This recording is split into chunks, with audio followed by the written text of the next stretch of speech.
Grand Littoral TV, bonjour à toutes et à tous. Bienvenue pour cette nouvelle édition du journal de la rédaction. Nous sommes le mardi 2 avril. Voici en images en 8 minutes un tour complet de l'actualité du jour près de chez vous. D'abord, vos prévisions météo, le retour d'un temps beaucoup plus perturbé. Aujourd'hui, des averses ce matin et ce soir avec le retour d'un front nuageux et orageux. Entre de timides éclaircies, de timides accalmies, surtout peut-être un temps sec et partiellement ensoleillé, mais le temps sera nettement plus agité aujourd'hui. Du vent, 50-60 km par heure près des côtes jusqu'à l'intérieur des terres et des températures plus fraîches en nette baisse. 10 à 11 degrés aujourd'hui sur le littoral, 13 degrés à Saint-Omer. Les prévisions météo complètes dans un instant sur Grand Littoral TV. On démarre avec cette information concernant le Brexit. Toujours pas d'accord en vue pour le Parlement britannique à 10 jours de la nouvelle date prévue pour cette sortie de l'Union européenne. Les députés ont de nouveau rejeté hier soir les 4 propositions qui leur ont été formulées, laissant plus que jamais le Royaume-Uni sans solution. D'autres votes sont prévus demain à Londres, mais le scénario redouté d'un Brexit sans accord, un Brexit dur, apparaît de plus en plus inévitable. Hier d'ailleurs, les conséquences du Brexit et plus largement l'avenir touristique de la Côte d'Opale étaient débattues lors d'un déjeuner au Touquet avec une centaine de personnes présentes, des particuliers, des professionnels du secteur du tourisme. Tous étaient là pour écouter le directeur général d'Atout France, Christian Mantéi, et le président des offices de tourisme de France, Christian Mourizard. Aujourd'hui, le tourisme est en pleine évolution. La région doit suivre le rythme tout en conservant son caractère, ses particularités. Certains professionnels s'interrogent sur la manière d'attirer les touristes, surtout quand on voit les prix pratiqués par certains hébergeurs particuliers sur les plateformes en ligne. À cela, la ville du Touquet a promis une réponse en proposant dans les prochains mois ou prochaines années une solution d'hébergement nouvelle, mais sans en dire plus. Écoutez la maire du Touquet, Liliane Lussignol, au micro de Louis Caillé. Pour attirer les jeunes, il nous faut des logements saisonniers. Et pour cela, avec Daniel Fasquelle, nous avons réfléchi, et le conseil municipal, nous y avons réfléchi. Il y a des emplacements qui peuvent être repérés, il y en a d'autres qui viennent d'être repérés, et je crois là, je ne peux pas en dire plus tout de suite, mais je pense que pour l'année prochaine, nous serons à même d'accueillir des jeunes qui viendront avec des loyers très modérés, avec une ouverture aussi peut-être avec le lycée hôtelier. Dans ce journal également les traditionnels changements et modifications légales du début de mois avec le 1er avril, la baisse des tarifs du gaz, la hausse du RSA, de certaines allocations, d'autres changements détaillés en plateau en 1 minute par Vincent Vieillard. Et c'est une nouvelle fois le gaz qui va être en tête de cette liste des modifications pour ce début du mois.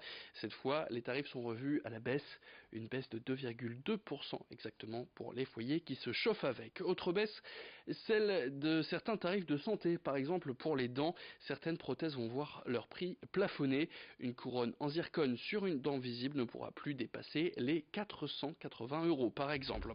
Un plafonnement qui a aussi des contreparties, par exemple des extractions de dents de lait vont désormais coûter plus cher passé ce 1er avril. Pour les personnes atteintes de cancer, certaines perruques vont être mieux, voire totalement remboursées à partir de ce mardi. À noter que seules les perruques de classe 1, qui sont donc faites en fibres synthétiques, vont être intégralement remboursées. On parle cette fois-ci maintenant de plusieurs hausses et on commence avec celle des prestations familiales, d'invalidité ou des rentes d'accident du travail. Une hausse de 0,3% qui est un peu en deçà de celle qui avait été annoncée l'année dernière. Le RSA, lui, progresse aussi légèrement avec près de 9 € de plus par mois pour dépasser la barre des 559 € mensuels. À noter aussi que ce 1er avril, c'est aussi la fin de la trêve hivernale pour les expulsions locatives. Merci Vincent pour toutes ces explications en détaillé que vous pouvez de toute façon retrouver en vidéo sur notre site internet ou notre page Facebook Grand Littoral. Au chapitre social, à présent à Libercourt, un délégué syndical de l'entreprise de transport régional XPO est en grève de la faim depuis 6 jours suite à l'annonce de son licenciement. Selon lui, c'est après une enquête interne menée par l'intersyndicale qu'il a été renvoyé. Une expertise comptable montrant que la société utilisait la loi Fillon et le CICE pour profiter d'aides de l'État auxquelles elle n'avait pas le droit. La direction de son côté reproche aux salariés d'avoir menacé de mort le directeur du site lors d'une réunion du CE, ce que réfute cet employé, arguant plutôt que la direction se serait basée sur de faux témoignages. Aujourd'hui, Benoît Catelin se dit déterminé à maintenir sa grève de la faim jusqu'à réintégration. On l'écoute, Vincent Vieillard est allé l'interroger. Je le continuerai jusqu'à temps, parce que je veux ma réintégration, parce que c'est un licenciement organisé. Et je veux ma réintégration parce que j'ai des témoins comme quoi j'ai rien fait. L'inspection du travail il a préféré prendre trois témoins de la direction contre 8 qui étaient présents dans une salle de réunion. Donc ça, c'est incompréhensible. Donc voilà, donc est-ce que c'est dû à un ordre ministériel? J'en sais rien. Moi, c'est mon 11e licenciement à l'heure d'aujourd'hui dans cette même entreprise. Pour terminer ce journal sur Grand Littoral TV, en calèche, en 2 chevaux ou en sidecar, les manières de découvrir les belles plages du Nord sont de plus en plus variées. Depuis peu, Philippe Leroy, ancien skipper à la retraite, a acheté un Oural 750, un sidecar russe d'une autre époque, et à son bord il propose des visites de Malo-les-Bains et du littoral Côte d'Opale. En 15 minutes ou à la journée, seul ou à deux, c'est une façon atypique de découvrir la région dans un engin magnifique qui ne passe pas inaperçu. Le voici, ce sidecar russe, je vous le disais, d'une autre époque, une autre ambiance pour découvrir Dunkerque et le littoral. Pour réserver, avoir plus d'informations, sider.fil@hotmail.com ou par téléphone 06 52 45 98 87. On l'écoute, Siderfil, Philippe Leroy, interrogé par Marine Kijek. Ça démarre sur des petites balades de 15 minutes. Donc là, c'est des petites balades dans Dunkerque. Et après 30 minutes, 1 heure, donc on va sur Bergue. On peut aller sur Cassel. Une après-midi, on peut aller dans les monts de Flandre, au Mont des Cas, à Boschkep. Et puis après, on peut prendre le long de la côte d'Opale et aller faire le détroit du Pas-de-Calais, le Cap Griné, le Cap Blanc-Nez, jusque Vimereux. Et là, ça fait déjà une belle balade d'après-midi. Il y a des balades d'1 heure, 2 heures, 3 heures.